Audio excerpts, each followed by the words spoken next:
LaMarcus Aldridge and him retiring because of the irregular heartbeat. So a hell of a fucking just career. Salute for sure, man. I mean, he was. I think we forget how long he was so dominant in Portland for, right? It's just. I mean, you even look at when he was those first couple of years when he was in San Antonio with Kawhi, like they were projected to, like they were pushing the Warriors before who was it? Pachulia or whoever it was stepped under Zaza. Kawhi's foot and you know what I mean, Zaza. and did that, but they were projected to, it was looking like they was gonna beat the Warriors. You're not wrong, because they were up like 24 and then that happened. Fucking Zaza Pachulia. That dude, the fact that man has 2 rings is comical to me. And then he went to Detroit and he probably walked in that locker room like, look at me, I'm a 2-ring like, right, like, veteran up in here. You trash, bro. But yeah, so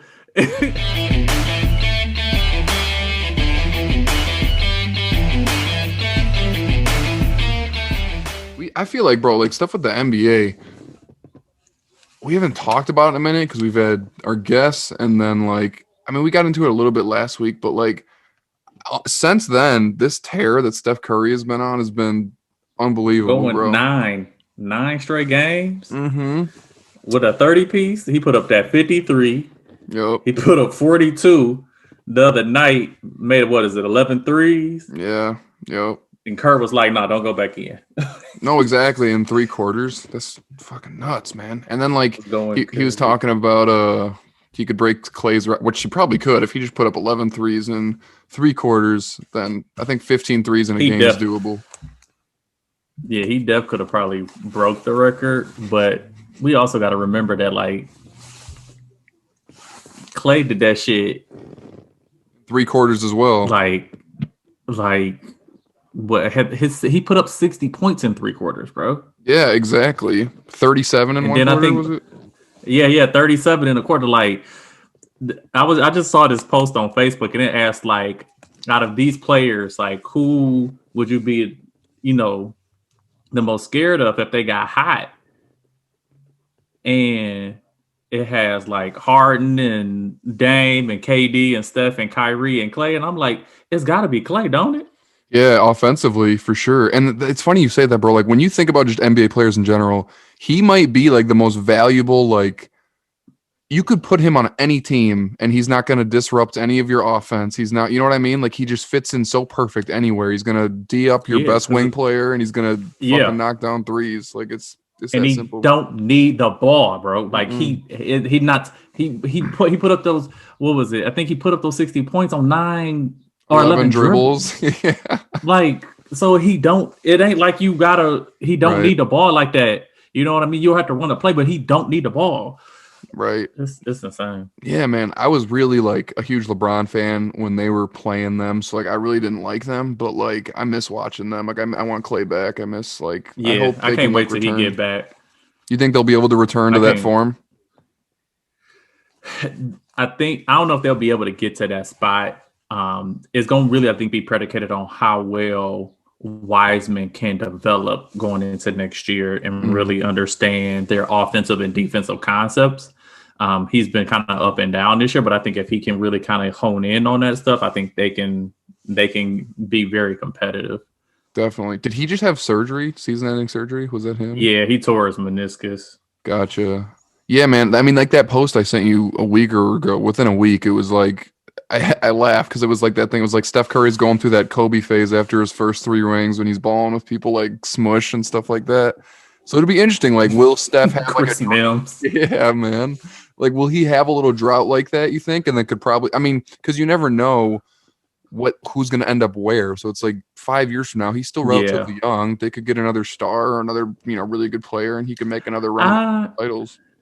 Yeah, I don't know if he's going through that part right now. I think he's going through that right now because of injuries, right? Because the last 2 years he's been without Clay, right? And I think it makes a big difference when you don't have another bona fide star and a scorer on your team. Mm-hmm. So because you think about last year, they were projected to have D'Angelo Russell, Steph, and Clay. Yep. Like that trio would have been really nice. Mm-hmm. So, and I mean, now they got a little bit more depth with Oubre and Wiggins.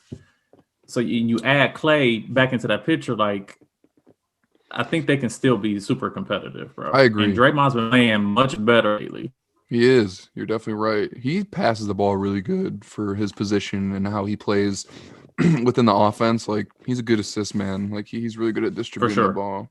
It's for sure. With that being said, though, staying on Steph, if he can propel them because they're at the 9th now, if he can get them to that play-in and get them into the playoffs, he's my MVP. No.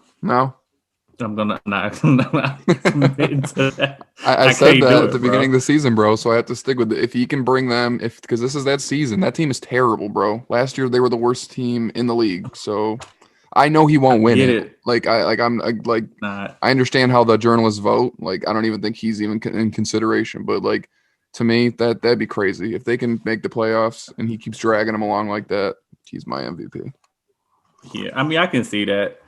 But I just don't think he's doing anything like when Russ did it and the Thunder made it wasn't. It was because he did something historic, right? Steph's not doing anything enough historic for him to be able to get those votes to do that. Yeah. Right now, as things are kind of sitting out, I think it's really just going to come down. It looks like it's going to be Jokic that's going to end up getting this. But Embiid, I think, is kind of making that late kind of season push. So if Embiid continue on the trend that he's been on and the tear that he's been on, I think he can kind of pull it back, snatch it back from Jokic. Yeah, I mean, I would have to give it to Embiid just based on considering, like you said, if he keeps doing this up until the end of the season, they have just a better record, and they were like the best. Before he got injured, they were the best team in basketball, at least in the East. I don't know where Denver's sitting right now. Are they like top 4? Denver is, I believe, number 4 in the West. They're 3 games behind the Clippers with about 10 games or so to go. So I don't think they're going to catch the Clippers. Yeah. God, we only have 10 games left. That's crazy. Mm-hmm. It's coming up, man. Well, AD, fast. I heard he's nearing return. He got cleared to practice, so that'll help. Yep. For them, it's like as long as they can get a playoff seed and then like get healthy, I think like they're all right. It doesn't really matter for them as far as like getting a top seed. Well, so this is my thing though. I don't know if it's necessarily about them getting into the playoffs because I don't think if they fall down to like that 6 seed and then they have to play the Clippers in the first round, like that's a dangerous first round matchup for the Lakers, especially them coming off of the injuries, right? Yep. I think that's a dangerous matchup for them. So, and then I don't know if you saw Mitchell just went down. I think they said he has like an ankle sprain, so who knows how long he's going to be out. Yeah. But I think that could be a dangerous situation because they fall down 6.5 the Clippers. Yeah, for you. So, do you think the Clippers are the favorites then? Still?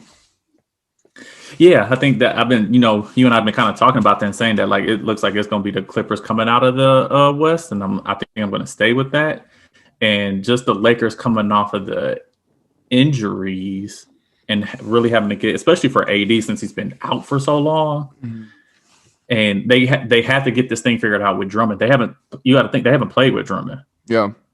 Right. So they got to figure out playing time. They got to figure out defense. They got to figure a lot of that stuff out. They got to figure out how to like Marc Gasol, is Marc Gasol going to start or is Drummond going to start? Like a lot of that stuff has to get figured out still. Do you think Marc Gasol's going to start over Andre Drummond? I don't think he is, but there may be certain matchups where he may, just from a defensive standpoint. It could be. I think he's a better position, like getting in position defensive player than Drummond is. Okay, that's fair. He's just in offensively. I mean, he's got better passing and obviously shooting. Yeah, I can't see them getting Drummond out of the starting line. He kind of will fit offensively because he doesn't really do much offensively, so I don't really think that's like a big struggle like in the incorporation. It's just like you said, I feel like defensively and then figuring out like rotations and just like on the court chemistry is going to be it's going to be it's going to be tough. What I think it is because LeBron's game is, especially right now, a lot of his game is predicated on getting to the basket. So more than likely, they're going to involve him in like a pick and roll situation. But then, like, what do you do with like when you give AD the ball? Yeah, that's a good Because he point. can't just sit there in the post. Like, I know they can probably do some high low stuff with him and Drummond, but I mean, AD got to go to, AD's got a mismatch, a lot of times. So even he's got to be able to go to work. So that's where I'm kind of like the spacing part of it is really going to be. Yeah, And then you look at the wings for the Lakers lately, they have Wesley Matthews and KCP haven't been doing shit that's lately, what I was about bro. to Like, say, we can be man. honest. Yeah, Mo. Like that's like they lack shooting right now. Like it's kind of like 3-point Big shooting time. is a factor, and like in today's NBA, you need to be pretty good. Like if you're gonna make a run. So you're definitely right. I was literally just about to say that. That's kind of the scary thing. They're kind of like looking like an old school team right now. Like building big in the center, but yeah, their wings are gonna have to start knocking down some shots. Yeah. But I mean, it will help when Bron comes back because the attention that he draws, right? And the attention that AD draws, and they'll get more open shots, but they have to start hitting them. Definitely. It'll be very interesting to see how that team, gels together and if they can do it quick enough. I didn't even realize we're only 10 games out, man. And then we got the play-ins, so who knows, man. Yeah. So can we talk about that? Yeah, it's weird. So the play-in situation. So originally Mark Cuban voted for the play-in situation, but now he's like against it, right? And I don't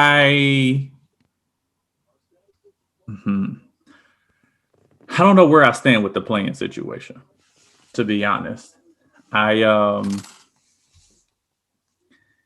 don't think that if you don't get into those top 8 seeds, I'm not sure if you deserve a chance. That's where I'm at with it. To get into the playoffs. Like you just didn't. No, I know this season is a little bit different because of all the safety protocols and players missing games because of it and stuff like that. I think it's a little bit different, but like you just didn't win enough games to get there. So why are you getting an opportunity to do that? I totally agree with you. And like maybe if like that was a just this season thing or until COVID's over, like I could understand that. But I assume this is like a permanent thing now, right?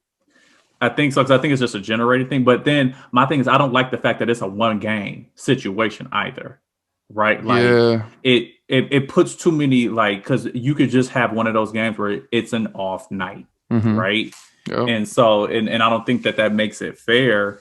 And let's be honest, in every series you ever seen, a team has one of those. You know what I mean? Like a game where it's just like they just did not. They went like 20% from the 3-point line or something like that. So it's like exactly. Yeah, I agree with you. Exactly. So, like, I think if they're going to do something like that, I think those play-in situations maybe need to be like a best of 3 if they want to do something like that. I think that's a little bit better, so you can really see which team is the best rather than like who's the best in a one game situation. Like this is not the NCAA tournament, it's the NBA, right? So let's just do their best players 1-on-1 to 10. All ones. King of the court. King of the court. King of the court. No threes, just ones. Everything's inside. Just ones. That's some real shit. That's some real shit. Just some gangster shit to get into the playoffs. Right. Man. So then we got, you think about like the situation with the Nets, right? Like first this LaMarcus Aldridge and him retiring because of the irregular heartbeat. So a hell of a fucking just career. Salute for sure, man. I mean, he was. I think we forget how long he was so dominant in Portland for, right? It's just. I mean, you even look at when he was those first couple of years when he was in San Antonio with Kawhi, like they were projected to, like they were pushing the Warriors before who was it, Pachulia or whoever it was, stepped under Kawhi's foot and what I mean, and did that, but they were projected to, it was looking like they was gonna beat the Warriors. You're not wrong, because they were up like 24 and then that happened. Fucking Zaza Pachulia. That dude, the fact that man has 2 rings is comical to me. And then he went to Detroit and he probably walked in that locker room like, look at me, I'm a 2-ring right, like, veteran up in here. You trash, bro. But yeah, so I mean, just a hell of a career. I mean, to do it for a career average, like 19-8, like Such a 7-time All-Star. Yep, for sure. And such like a classic like back to the basket post power forward. I love watching that, like old school Hmm. basketball. Hits Man, that shots. turnaround jumper that he got is Hmm. nasty, It dog. was, man. Just anything in the mid range. He Nasty. was wet. Like it was And then that combo with him and Brandon Roy, like when he was with the Blazers, like that was yeah. a dog ass combo. And then him and Dame, like LA was cold. Yeah, I think he was still there when Dame hit that first shot against Mm-hmm. Houston. Yeah. That was Mm-hmm. crazy He was one. still there. Yeah, man. It's a hell of a career. Like you said, that's really unfortunate. I don't know if like now he gets tested and see if like there's, something really wrong there or if that was just like a one-time scenario that freaked him out and he was like, it's not worth it. But I don't know. Regardless, I just hope he's healthy and Yeah, enjoys for sure. retirement. He deserves it. So Yeah. I mean, 15 seasons is a long ass time. It's a long yeah, career. that really is, man. I wonder if he gets a ring if the Nets win it. I feel like you'd have to give it to him. I think that they would. I think they would. I think because he played a game and stuff like that. So I still think that you get Hmm.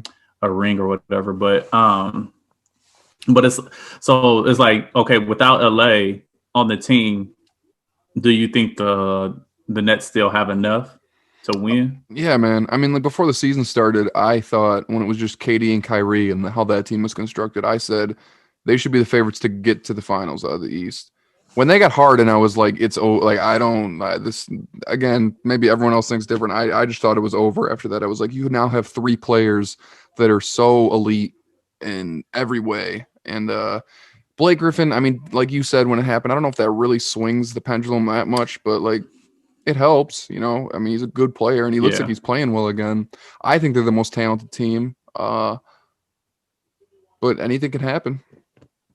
yeah. I think I think that them picking up LA was much more impactful than Blake because I'd agree. LA's game wasn't predicated on athleticism. It was just predicated on his skill and his ability to shoot. And he's Hmm. a little bit longer than Blake. So I think that helped out a little bit better, like especially with their game, because he's granted he's a post player, but he's not like a post player where he's trying to get to the basket. He just wants to get to a spot, hit you with that turnaround jump shot. Yup. So it spaces a little bit better. So I like that LA pickup for them better than I like the Blake. But like you said, I think they're just it's too much talent on one team. Yeah. And Jeff Green has been balling lately. Like, Man, he's turned back the clock a lot, man. I remember watching him LeBron's last year in Cleveland thinking like this dude is old, man. Like holy crap. And that was 3 seasons ago. Like I really like Jeff Green though. He's a good player. yeah, he is. He's a good, solid role player. But yeah, I still think that they'll come out because I mean they pushed the Sixers to like the final seconds of that game, and Kyrie didn't even finish the game. Yeah, no. And Harden what is Harden out with? It was a hamstring, his hamstring. Okay. I'm sure he'll be Yeah. back for playoffs though, right? I mean, they'll be He'll all probably right. be back by next week. I'm sure he'll probably be back by next week because they said he's only going to be out for like 10 games or so. So Yeah. he'll be back by next week. I mean, I'm sticking with the Clippers and the Nets. I don't really see I'm with you. anything switch. I think something could happen out west because I mean, there's just so many good teams out there. Like anything could happen, and who knows? I mean, history shows right now the Clippers were not the same team in the playoffs. Granted, it was a bubble, and a lot of things were different. So I mean, I Yeah. can't just write that off. Who knows? But Paul George has been playing amazing though. Got his mojo back. Yeah. That dude, like, Right. he's been balling. He's Right. been balling. So yeah, and I think a lot of it he was just saying like he just really needed to get his groove back from the injury that he had, right? So I think now that he's got his feel and everything back, dude's been on a tear. Okay. It's good for his confidence, especially going to the playoffs. So, regardless of rationale and like what we think, who would you want to make the NBA Finals? Because I want to see like Dame make the finals. I think that'd be sweet. Uh, Is there any team out of a fan I perspective that you're do. like, I do. I mean, I'm not gonna lie. No, I'd love to see Phoenix there just to get CP in there. yeah, Real that'd be talk. cool. And see Book in there, like just Yes. to, you know what I mean? Like I think I would love to see that. Yeah, and like, yeah, Do I feel like Book on the biggest stage like that too would like go ham. Like It he would just that's what I'm saying because like I feel like his Book is like a superstar that like people just don't pay attention to, right? But like his game is so fucking nice, bro. It is so good. I mean, like he was so out of Kentucky, right? Like even coming out of the draft, no one really talked about Devin Booker. He was just like, and then when he had that 70-point game a couple years ago, everyone started like taking notice. I feel like, Right, exactly. But then since then, even like you were just saying, it seems like now everyone's kind of forgotten about Book again, and like it's like, dude, And I don't understand how that happens, bro. Me neither. Like, how do you sleep on somebody that had he was the 13th pick, right? That's a lot of mistakes. That's all I can say, man. You missed out on Book, bro. And he only 24, 25, maybe? Like, yeah, bro, give him 5 years. He ain't even really hit his prime yet. No. He's got a lot of work to do, man. Like it's gonna be nice like 5 years from now to see what he is. Because he could be obviously like I think like a top 5 player in the league. Like he's the truth. What do you think about MJ being the presenter for Kobe at the Hall of Fame? I love it. I think it's like it has to be Kobe or it has to be MJ, right? Like he predicated so much of his game, and they had such a kinship with one another. That like I don't see any other way that it could have been anybody else. I agree. I think it's 5 years after you retire that you become eligible, right? Yeah. So he retired in 2016. So I don't know if this is like his 4th or 5th year after this year, but I feel like regardless, just after his death, like you have to just like fast track him and get him in there. Like it's well, this because it's 2021, so I think it kind of falls within there. I mean, he's gonna be first ballot no matter what. But, yeah, he's got to be. But yeah, it's only right for that to happen for him to do it. And I think it's just going to be very emotional. Definitely. Because you think about this class that's going in, right? You not only got Kobe, but you got Tim Duncan and you got Kevin Garnett. Some like just not only just generational talents, but just like dudes that just completely transcended the game with all three of them. Yep. Definitely. So yeah, man, it's because Dirk and D Wade were a couple years later, right? They still got a couple years to go. They're not in that class. No, not yet. I think they'll probably be not next year. I think the following year. Yeah. Because they went the same year, I think. Yeah. Okay. Yeah, that's. Oh man, you're right. There's just such a huge class. I mean, Tim Duncan and Kobe. I saw that post the other day. It was like, these guys, whatever, 5 chips between the two of them, didn't leave their team, and it's just like they were just 2 iconic players, that the league has ever seen. And it's like Tim Duncan too is just one that like everyone forgets about. It's like, dude, he is one of the greatest players ever, just legacy wise, but also like when he was young, he was scary. Like he put in work on people. Tim could go. Like I used to look because I'm such a KG fan. Like those games between him and when Tim and KG, like bro, like they used to go at it. Yeah, and it was just. I mean, people sleep on like Tim Duncan with the MVPs. There's games he done put up 40 and 20. Like Tim could get busy. He could, man. That's the thing. He just played so below the rim and without athleticism and flash that people really never, outside of San Antonio, really were like drove to him. But man, he was so good. He was so good, man. 5 championships, almost 6 if Ray Allen doesn't hit that shot against the game. Like. At that point, it's like if he had 6 rings, I wonder if we'd be talking about him any different. Because it's just like that is insane, bro. Like it is. Yeah, dude, Tim was a beast. Even though, but my KG's my guy. But man, I think people really. I think I know Tim gets a lot of accolades just because of the championships, but like KG never had a talent around him like KG did or like Tim did. But I don't think people understand. No, you're right. Like KG, dog, like. Well, like back to what you just said, bro, and that's kind of my thing. And I've heard Kareem say it, and it's one of my favorite like quotes. Is like every career is so circumstantial. It's hard to, first of all, talk about the greatest of all time, but secondly, just to, compare player to player because it's like you just said, you can't help where you're drafted, who you're coached by, how good your organization is, the teammates you got around you. Like that is all huge. And true that. I mean, granted, also too, KG kind of like screwed himself a little bit with that stupid ass contract that he signed with Minnesota. Man. Like it made it hard for them to get talent. Definitely. But I'm not gonna be mad at him because he got his money. Definitely. But it kind of screwed him a little bit with them being able to get. I wish they would have had more years with him and Marbury though. Yeah, definitely. God, Marbury was pretty good back in those days. Cassell didn't play for them, did he? Mm-hmm. He was there. That's when they had Spreewell. Yeah. Yeah. Spree. Yeah. That's when they went to the Western Conference Finals against the Lakers. Gotcha.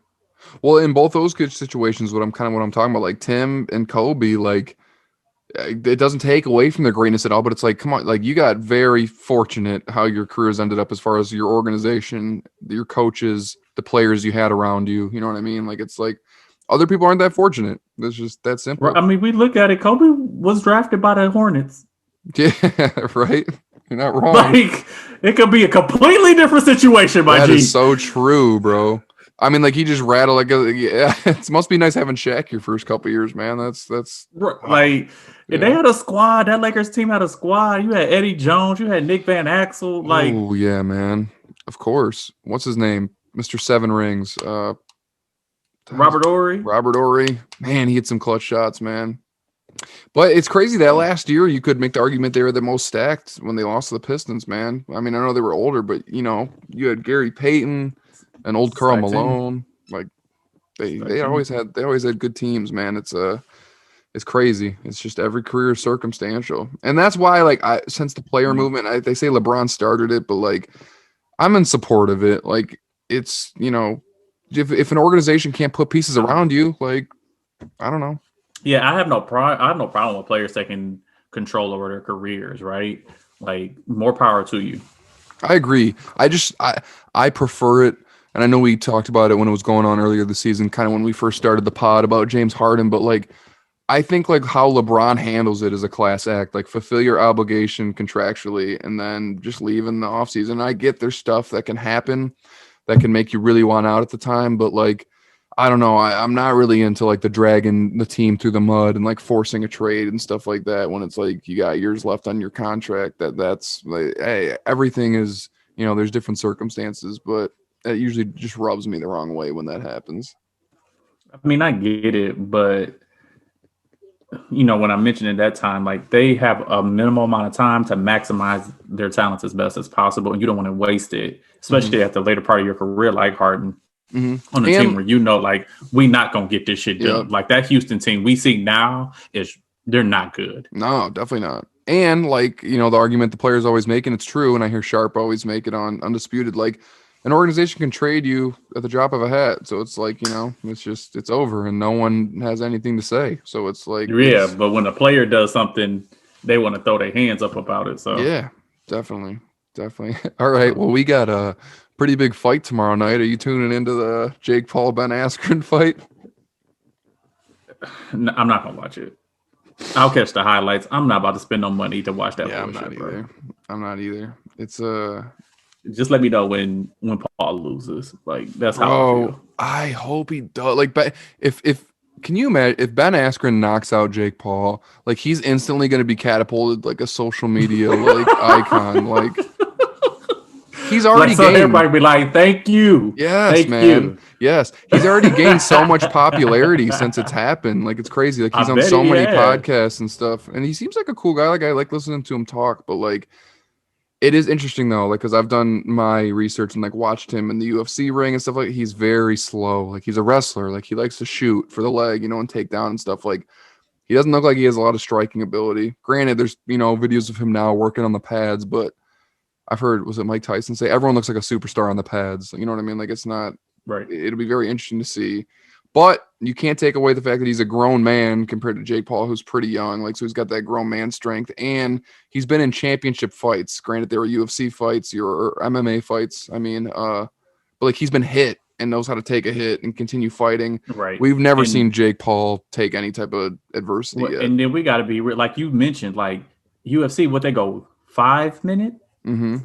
Yeah. In championship rounds, like these are what 2 minutes. Yep, what is three, it, and I three think minutes? it's I think 8 they're going, rounds. So yeah. and it's a lot more. Especially when in the UFC, it's a lot more action as far as like the grappling and the like.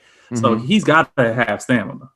He should utilize that, honestly. If we're being honest, like he needs to, because you can hold in boxing and you can, like hold. Like he should utilize that and rough him up when he's got them in the clinches and stuff like that, and really try to throw Jake Paul off of his, game plan. Because, like I was just saying, he's had 2 fights. I don't even like calling them fights, whatever, like exhibitions against other YouTubers, and then Nate Robinson. Like he has no real professional experience yet. So it's like if you can rattle him and throw him off a little bit, I think that's like all it'll take. But I'm like, I'm at a 50-50 with it, bro. I really don't know what's going to happen, though. Is why it's kind of interesting. I mean, I'm leaning towards Aspen. I think I'm at like a 70-30. Okay. That's how I feel. Just because of the professional experience and everything. Now, granted, I know he isn't a boxer and everything, but like he knows how to throw a punch. I agree. Right. And he's a professional fighter, and I think there's just a level to it. I agree. But here's the thing. Because I think that's the thing, and that's why Jake Paul is smart in a business way, is because he knows that. So, like, if it turns out, that Askren can't strike at all, and then Jake looks really good and beats him, I feel like the rest of the public, that's going to be like, oh, shit, this is like validation. He's actually like a good boxer, which is going to drive me absolutely insane if that's what happens. So, Ben, I need you to pull through, man. Like, just like, oh, man. Like, do us all a favor, please. Yeah, Thank you. I can't stand this dude, man. That's please and thank you. Yeah. Well, then we talk about. So you talk about that, and we talk about MMA, and we talked about her a couple of times. But like now, Clarissa Shields is going to the NBA or MMA. Sorry. Yeah. Like so now she's going there, which I was like. I sent this to you. Like, why is she doing this? Like, I just think she's dominant female boxer right now. I agree. It's just I think she's cleared out everyone. She doesn't have anyone else to fight, and or maybe it's just a pride thing. She's like, I've done this, so now like I want to try to do that, and I don't know. I'm worried about it. I am too, man. Like it's the same thing as the crossover from like McGregor going to boxing and people being like he's gonna knock out Floyd. It's like these are completely different sports, bro. Like I get there's similarities, but don't get it twisted. There's grappling, there's wrestling, leg strikes. Like you ain't just throwing hands. Mm-hmm.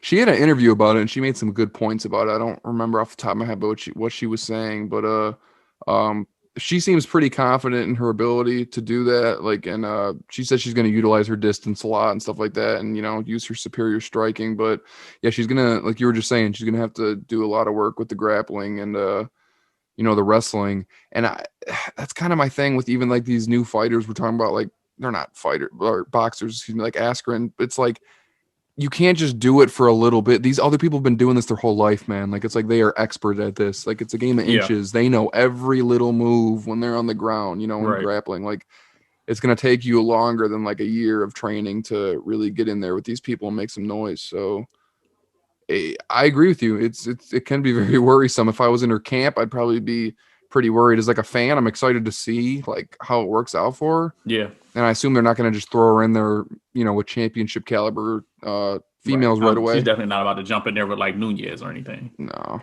she can't jump in there with the GOAT, man. Come on.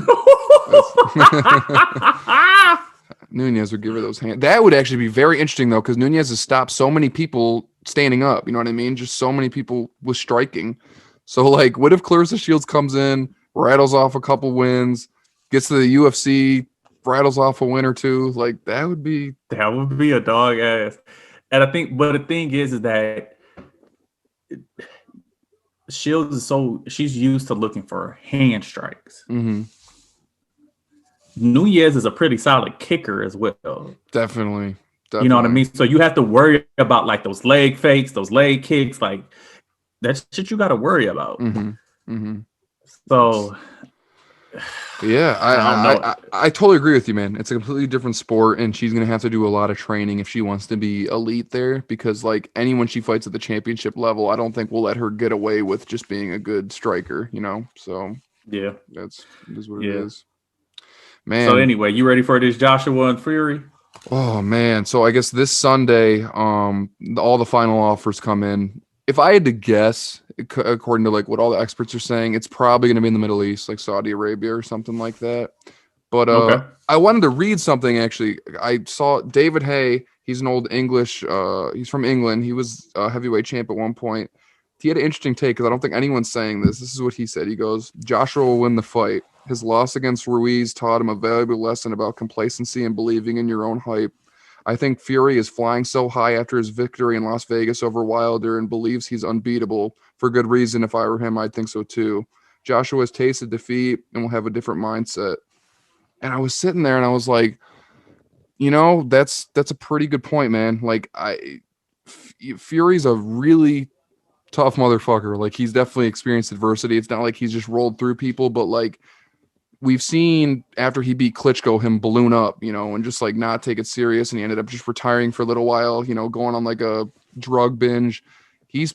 I think the Wilder win was bigger than the Klitschko. I mean, like people thought Wilder was the scariest dude in boxing, and he just walked him down and knocked him out, just bullied him. Yeah. So it's like, yeah, and like like Hay said, now because Fury hasn't been beaten, Joshua now has tasted that and had to come back from that. So like that's a good factor. I don't know if that sways my opinion, but like it's a very interesting point. Well, my thing is this though. Like him doing all of this, is that going to diminish his skill set? No, I don't think so. I think he just means that he's riding so high off the victory. Like, is he not going to put in the train? Like, is he going to put in the work? Not going to put in the work. Like, yeah, I get that, but I'm just like, I'm still just looking at the skill that he has, right, and his ability to evade punches. Like, because I don't see Fury as like a power puncher. Right, but he's got accuracy with his punches, and for him to be a big guy, he's really damn quick with his hands. He's very much just like a Ali or a Floyd, but bigger. You know what I mean? Just very much like he's just counter puncher, good boxer. He doesn't have really huge knockout power. He can knock you out, but like he's a good all-around boxer. Right, and so I think just that skill alone, I think gives him that advantage. He just got to sharpen that skill because it's not like he just needs to be in, I think for him, like just okay shape. He's never gonna be some ripped dude like Joshua, no, right? Like that's just it's not his body type. That's kind of what I love about him too. He comes in there, he's got that little gut, and like he just like gives you work, bro, with that head movement and that like herky jerky, like oh man. He's so fun to watch. Like his unorthodox punches. It's so unorthodox, but he just masters it. No. And it's so hard to plan for. Definitely. I don't know how you can. Like you got to think you're in training camp, right? However long, couple months. Who you bringing in as a sparring partner that's going to replicate what Fury's going to do to you on fight night? That part. Like what I'm sure a lot of the elite fighters, you could say the same thing, but it's like with a lot, I mean, you look at like maybe Fury training for Wilder, I'm going to bring in a bigger guy that can hit hard, more lengthy. Like there's not really anyone like Fury. First of all, he's like 6'9". Who are you finding that's that big? Like that's like, and that fast, like they would also be a champ if you found that person to spar with. So it's like that part. Man. So that's a good point, man. You kind of just talked me right into thinking like I think it's that like I said, like even him taking the time off, like it's just those diminish. I don't see how much is his skills going to diminish to where it's going to really affect how he. I don't know. I'm excited for it. I'm not. I am too. And we're going to get 2 of them. Yep, 2 have been. Yeah, that was in the agreement. So I'm excited. It'll be awesome. And like on Joshua's end, obviously he's built like a Greek guy. Like he's just cut up, like right, and he's huge. He's got a lot of experience himself, man. He was a Olympic gold medalist, and he's been in some dog fights, bro. That him and Klitschko's fight was unreal. Like he got up off the canvas and then knocked Klitschko out, and it was like okay, like he has heart. Like we've seen now, like he gets hit and he's not. Some fighters get hit and it's just a different, you know what I mean? Like, you're right. Like Broner, right. Like when Broner got hit for the first time, it was like he was gone. Joshua can fight, and all of his wins except his last one against Ruiz, and I think Joseph Parker. Those are the only 2 wins he hasn't won by stoppage. So he is a power puncher. So it's gonna be very interesting to see, the dynamic of that. He's also a good boxer. So it's he's a very technically sound fighter. Even though I think Fury's better, like. Man, He's Joshua not. was He's not great. Wilder. He's No, not Wilder. no. But I think that's what kind of made the fight with Wilder is because at any point Wilder can catch you with that punch and lay you out. And I don't know, does Joshua have a weapon like that where he No. can catch Fury? And so that's another thing I think kind of falls into it. Like Fury had to be on the lookout because he know that right hand was gonna come at one point and it was gonna catch him, and it did. Right, Right? exactly. And I that's don't what's know so if genius, man, is the fact that like that second fight. So he went through the first fight, right, thinking like he was, new to boxing and he had returned, but it was like, I'm gonna try to outbox him for 12 rounds. And he almost did. He got like, yeah, maybe 10 rounds. He got damn caught close. twice though. Damn And close. the first one wasn't direct, and that second one was right on the button. And I don't know how the fuck he got up. that was what I was about to say, man. It's like when you get caught like that, it's not your choice whether you get knocked out or not. That's just the reaction that your body's going to have. And he got lucky that he didn't, get the lights turned out and he got up. So that second fight, he was genius in knowing, like, I'm not going to try to box this guy for 12 rounds and avoid that. Like, I'm going to go at him because he's bad off his back feet and he's not a good boxer. In this case, though, Joshua doesn't have that same power, but he's got a lot of boxing skill. So I think we're going to see a lot of action. Wilder's action in his fights are a split second. It's pretty boring until he gets that knockout. Like, a lot of the times Wilder's just standing there. He's a horrible counter puncher. So people are hitting him and he's trying to throw back and he's missing, but like he catches you that one time. And that's when it's exciting.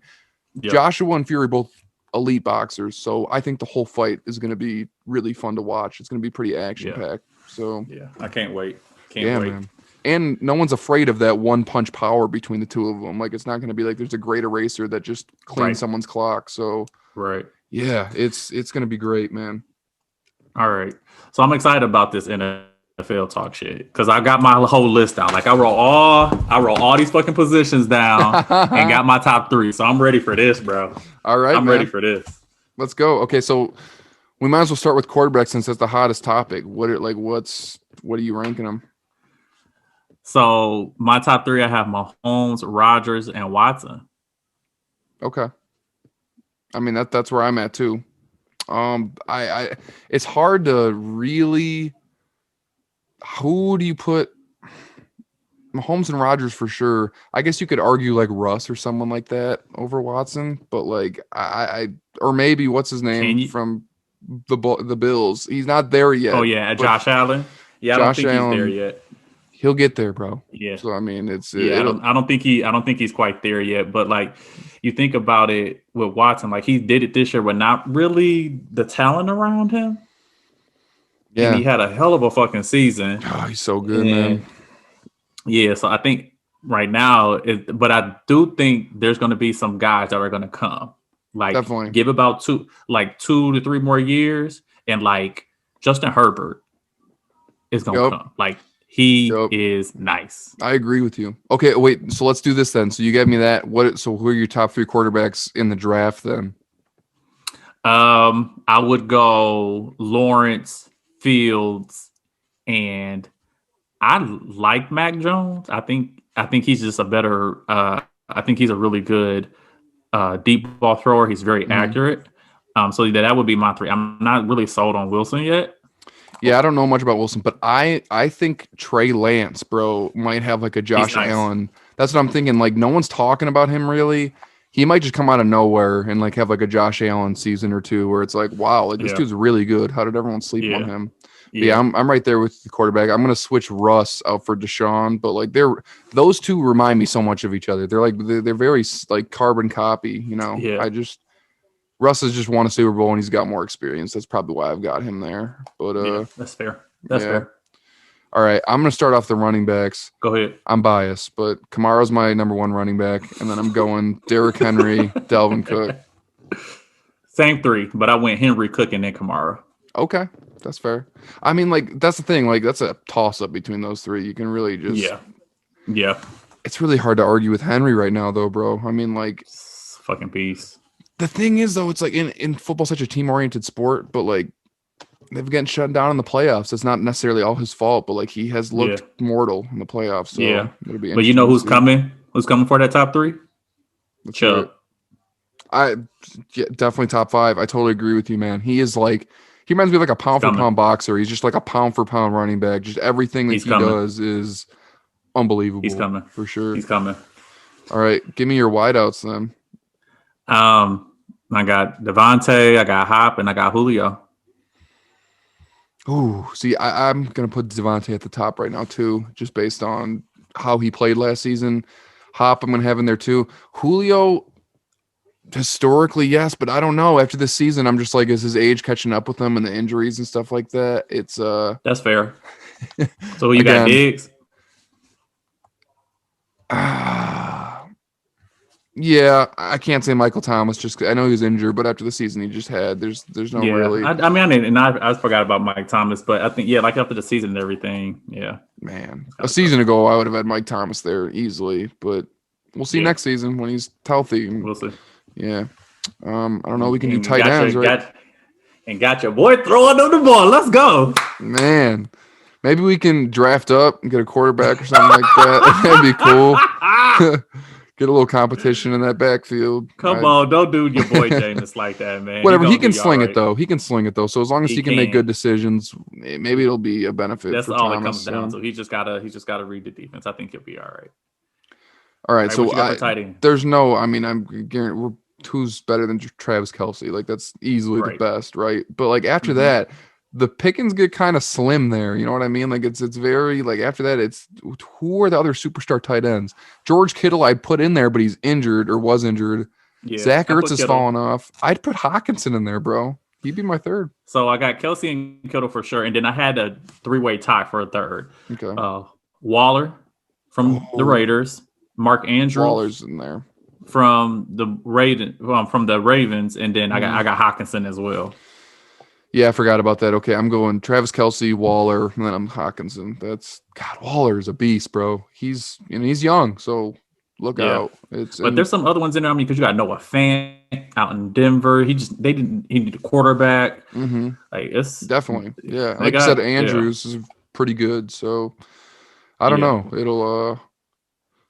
It'll be interesting to see this year when Kittle comes back if he can retain his form and what Kyle Pitts is going to do, So it's going to be nice. All right. So I don't know if you went this far, but I did put O-line. Oh, man. Okay. Give me your O-line. All right. So I got Quentin Nelson. I got Bakhtiari, and then I got Trent Williams. I was about to say Trent Williams is probably my number one. Bakhtiari's definitely in there. Who's the first guy you said? Quentin Nelson. Who is he from the Colts? Okay. See, I don't even know who that is, but I mean, I'm assuming he by far, if he's not the best offensive lineman in the league, like I don't know who he is. The Browns left tackle was really good. I can't think of his name right now. But yeah, I'm going to look up Quentin Nelson, and then I really like the Saints tackles, man. Tron Armstead and Ryan Ramczyk, they're very good as well. I don't know if you consider them as like up there with the best, but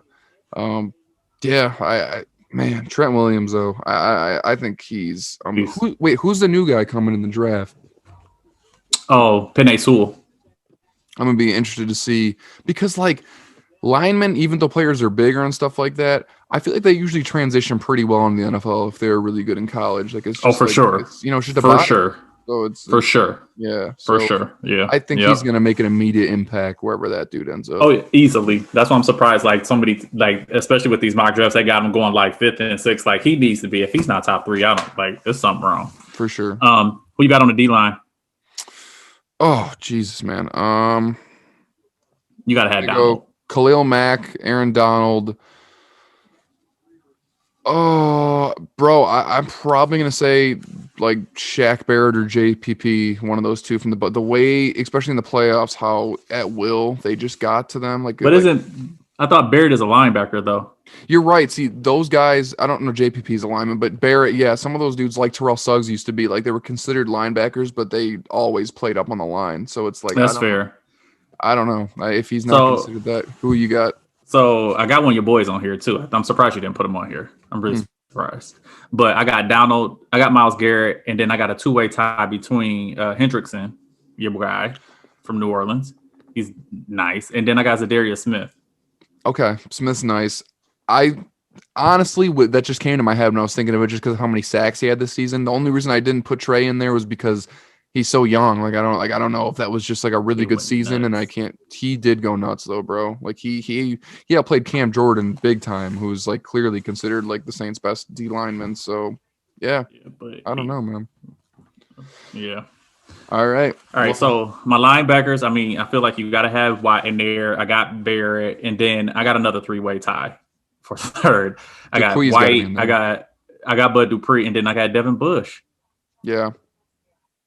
I mean, I'm gonna have to go Dupree. Who's the other one? Not Devon. Is it White for the Bucks? Devin White. He's probably my number one, even though he's not as big. Just like the secondary, just his passing coverage is, and he's all over the field. His coverage is insane. He's all over the field, man. He just runs from sideline to sideline, just making tackles. It's like, holy crap. So yeah, I'm gonna go him, Dupree, and probably Watt. Yeah. All right. I don't know if we can do just safeties and corners, but like, give me just secondary. I did. So I just put. I just did secondary. So I got Ramsey, Gilmore, and then a tie between Xavier Howard and Marshawn Lattimore. Okay. I don't know about Lattimore, bro. Even though he's my dude, like he was on my Saints. Every Saints defensive player plays so inconsistent that it's just so hard for me to like put them up there. I like Gilmore, but was he injured last season? Maybe not. I don't know. I don't think he was. Was he an opt out? He may have been, but I didn't. One of the two. It's one of the two. But I agree, though. Skill wise, he's right there. Yeah, Xavier Howard's a tank. It's hard to argue against Jalen Ramsey too as like the best corner. Like how? Like what? Who's better? Did you put Jamal Adams in there? Yeah, he's good. See, the thing is, he was so good for the Jets, and then this season, he's still clearly, you can just tell he's a very elite player, but it's like, maybe it's just because Seattle's D was so bad, it made him look bad. He didn't even come to my mind. Yeah. I mean, he's a good player, though, for sure. But yeah, I'm going to. Or do you, like, where you put Matthew? Where do you put Harrison Smith? Yeah, I mean, Matthew's one of my favorite players, but again, it's just like, I don't know. Yeah. When he's played in good systems that have worked for him, he's played really well. And then there's other times you've watched him and it's just seemed like, individually he's always been great. That's the thing. Again, it's football. It's like, it's such a team-oriented sport. It's so hard judging people based on wins and performance and stuff like that. Cause it's like, that's not really up to you. So, yeah. All right. I even went as far as putting kickers. Okay. Who's your kickers? I got Tuck. I got Blankenship, and then I got Young Ho Q. Yeah, Young Ho Q. I mean, I don't know if I consider him the best as far as skill wise, but he was the best this season statistically. So I definitely have him in there. I like Will Watts, obviously, for the Saints, but he kind of had a fall off season. You say Tucker? Was that up there? Justin Tuck. Yep. Yeah, he's a beast, man. He's insane. He's probably the best. I don't really think you can argue against that.